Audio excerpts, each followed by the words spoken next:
Hi friends, welcome to Tamil சமையல் studio. Tamil சமையல் ஸ்டுடியோவில் சுவையான சுரக்காய் பிரியாணி எப்படி பண்ணுறதுன்னு பார்க்கலாம். இது பண்ணுறதுக்கு ஃபஸ்ட்டு ஒரு குக்கரில் 3 டீஸ்பூன் அளவு ஆயில் சேர்த்துக்கலாம். இது கூடவே 2 டீஸ்பூன் அளவு நெய் சேர்த்துக்கலாம். நெய் நீங்கள் விருப்பப்பட்டால் சேர்த்துக்கலாம். எண்ணெய் சூடான உடனே அரை டீஸ்பூன் சோம்பு சேர்த்துக்கலாம். சோம்பு நல்லா வதங்கின உடனே 2 பெரிய வெங்காயத்தை நீள நீளமாக கட் பண்ணி சேர்த்துக்கலாம். இந்த வெங்காயம் நல்லா வதங்கட்டும்.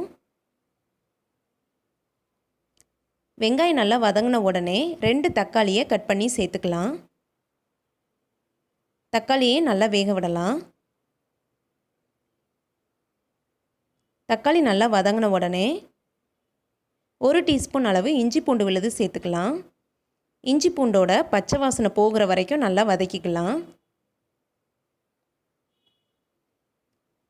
இஞ்சி பூண்டு நல்லா வதங்கின உடனே ஒரு சின்ன சைஸு சொரக்காயை மேலே உள்ள தொலியெல்லாம் நீக்கிட்டு சின்ன சின்னதாக கட் பண்ணி வச்சுருக்கேன், அதை சேர்த்துக்கலாம்.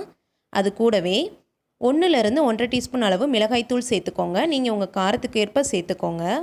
1 டீஸ்பூன் மல்லித்தூள், அரை டீஸ்பூன் கரம் மசாலா, அரை டீஸ்பூன் மஞ்சள் தூள், தேவையான அளவு உப்பு எல்லாத்தையும் சேர்த்துட்டு நல்லா மிக்ஸ் பண்ணி விட்டுக்கலாம்.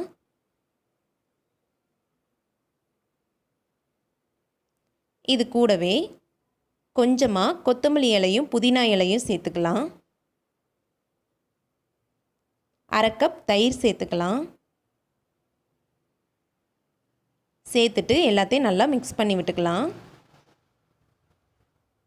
மிக்ஸ் பண்ணிவிட்டு சொரக்காயை மசாலா பொருட்களோட வேக விடலாம். சொரக்காய் பாதி வெந்து வந்த உடனே இதில் தண்ணீர் சேர்த்துக்கலாம். நான் இப்போ 2 கப் அரிசி எடுத்திருக்கேன், அதுக்கு 4 கப் அளவு தண்ணி சேர்த்துக்கிறேன். இந்த தண்ணீர் நல்லா கொதிக்கட்டும். தண்ணி நல்லா இந்த மாதிரி கொதித்து வந்த உடனே இதில் அரிசி சேர்த்துக்கலாம். அரிசியை நான் 20 நிமிஷம் முன்னாடியே நல்லா ஊற விட்டு அதுக்கப்புறம் சேர்த்துக்கிறேன். தேவையான அளவு உப்பு சேர்த்துக்கலாம். எல்லாத்தையும் ஒரு வாட்டி நல்லா மிக்ஸ் பண்ணி விட்டுக்கலாம். இப்போ குக்கரை மூடி வச்சு 2 விசில் வரைக்கும் நல்லா வேக விடலாம். 2 விசிலுக்கு அப்புறமா பாருங்கள், அருமையாக வெந்து வந்திருக்கு. சுவையான சுரக்காய் பிரியாணி தயாராகிருச்சு. ரொம்பவும் டேஸ்ட்டாக இருக்கும். நீங்களும் இதே மாதிரியே ட்ரை பண்ணி பாருங்கள். இந்த மாதிரி செஞ்சு கொடுத்தீங்கன்னா குழந்தைகளும் சுரக்காய் பிரியாணியை விரும்பி சாப்பிடுவாங்க. கண்டிப்பாக நீங்களும் இதே மாதிரியே ட்ரை பண்ணுங்கள். உங்களுக்கு இந்த டிஷ் பிடிச்சிருந்ததுன்னா லைக் பண்ணுங்கள், ஷேர் பண்ணுங்கள், மறக்காமல் சப்ஸ்கிரைப் பண்ணுங்கள். தேங்க்யூ.